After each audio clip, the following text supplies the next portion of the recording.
Chapter 7, Section 5, Healing and the Changelessness of Mind. The body is nothing more than a framework for developing abilities, which is quite apart from what they are used for. That is a decision. The effects of the ego's decision in this matter are so apparent that they need no elaboration, but the Holy Spirit's decision to use the body only for communication has such a direct connection with healing that it does need clarification. The healer obviously does not understand his own vocation. Only minds communicate. Since the ego cannot obliterate the impulse to communicate because it is also the impulse to create, it can only teach you that the body can both communicate and create, and therefore does not need the mind. The ego thus tries to teach you that the body can act like the mind, and is therefore self-sufficient. Yet we have learned that behavior is not the level for either teaching or learning, since you can act in accordance with what you do not believe. To do this, however, will weaken you as a teacher and a learner, because, as has been repeatedly emphasized, you teach what you do believe. An inconsistent lesson will be poorly taught and poorly learned. If you teach both sickness and healing, you are both a poor teacher and a poor learner. Healing is the one ability everyone can develop and must develop if he is to be healed. Healing is the Holy Spirit's form of communication in this world and the only one he accepts.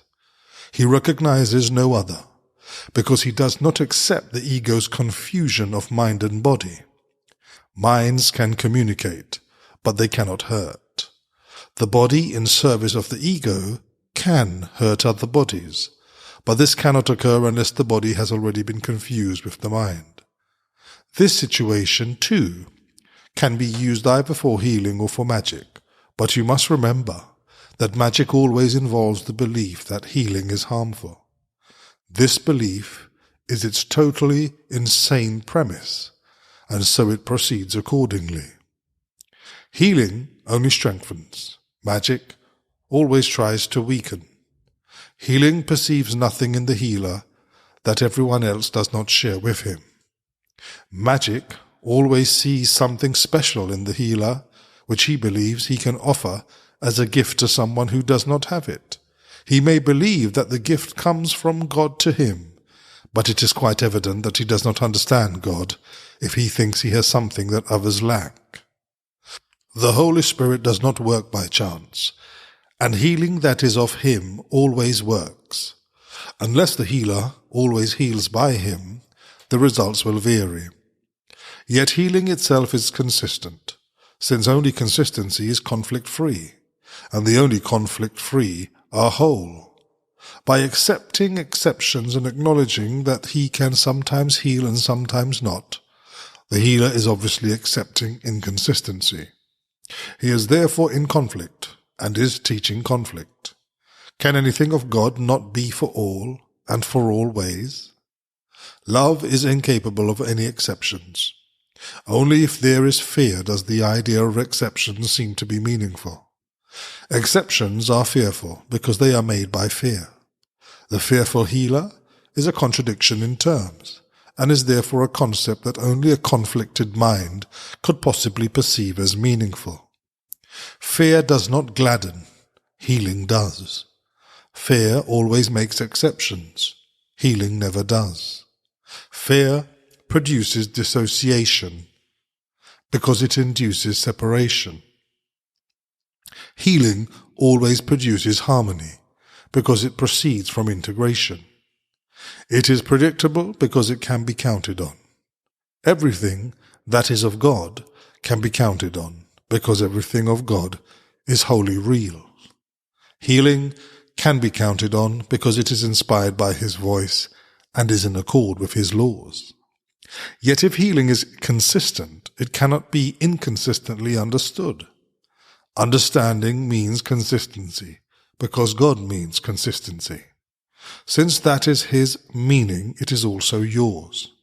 Your meaning cannot be out of accord with his, because your whole meaning and your only meaning comes from His and is like His. God cannot be out of accord with Himself, and you cannot be out of accord with Him. You cannot separate yourself from your Creator, who created you by sharing His being with you. The unhealed healer wants gratitude from his brothers, but he is not grateful to them. That is because he thinks he is giving something to them and is not receiving something equally desirable in return. His teaching is limited because he is learning so little. His healing lesson is limited by his own ingratitude, which is a lesson in sickness. True learning is constant, and so vital in its power for change that a son of God can recognize his power in one instant and change the world in the next. That is because by changing his mind, he has changed the most powerful device that was ever given him for change. This in no way contradicts the changelessness of mind as God created it, but you think that you have changed it as long as you learn through the ego.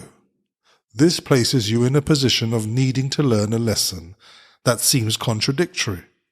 You must learn to change your mind about your mind.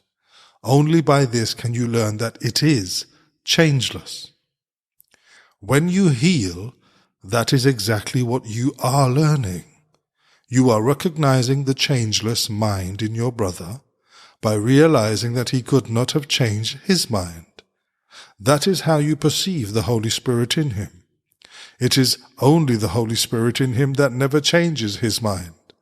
He himself may think he can, or he would not perceive himself as sick. He therefore does not know what his self is. If you see only the changeless in him, you have not really changed him. By changing your mind about his for him, you help him undo the change his ego thinks it has made in him.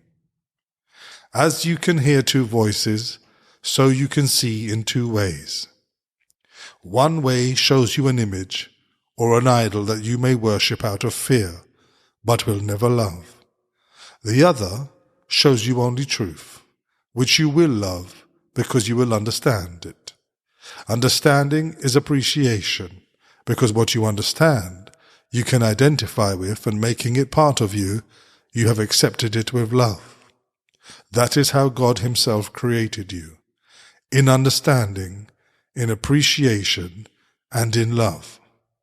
The ego is totally unable to understand this because it does not understand what it makes, does not appreciate it, and does not love it. It incorporates to take away. It literally believes that every time it deprives someone of something, it has increased. I have spoken often of the increase of the kingdom by your creations, which can only be created as you were. The whole glory and perfect joy that is the kingdom lies in you to give. Do you not want to give it? You cannot forget the Father because I am with you, and I cannot forget him. To forget me is to forget yourself and him who created you. Our brothers are forgetful. That is why they need your remembrance of me and of him who created me. Through this remembrance, you can change their minds about themselves, as I can change yours. Your mind is so powerful a light that you can look into theirs and enlighten them, as I can enlighten yours. I do not want to share my body in communion, because this is to share nothing. Would I try to share an illusion with the most holy children of a most holy Father? Yet I do want to share my mind with you, because we are of one mind, and that mind is ours. See only this mind everywhere, because only this is everywhere and in everything. It is everything because it encompasses all things within itself. Blessed are you who perceive only this, because you perceive only what is true. Come, therefore, unto me, and learn of the truth in you. The mind we share is shared by all our brothers, and as we see them truly, they will be healed. Let your mind shine with mine upon their minds, and by our gratitude to them, make them aware of the light in them. This light will shine back upon you and on the whole sonship, because this is your proper gift to God. He will accept it and give it to the sonship, because it is acceptable to him and therefore to his sons. This is true communion with the Holy Spirit, who sees the altar of God in everyone, and by bringing it to your appreciation, he calls upon you to love God and his creation. You can appreciate the sonship only as one. This is part of the law of creation and therefore governs all thought.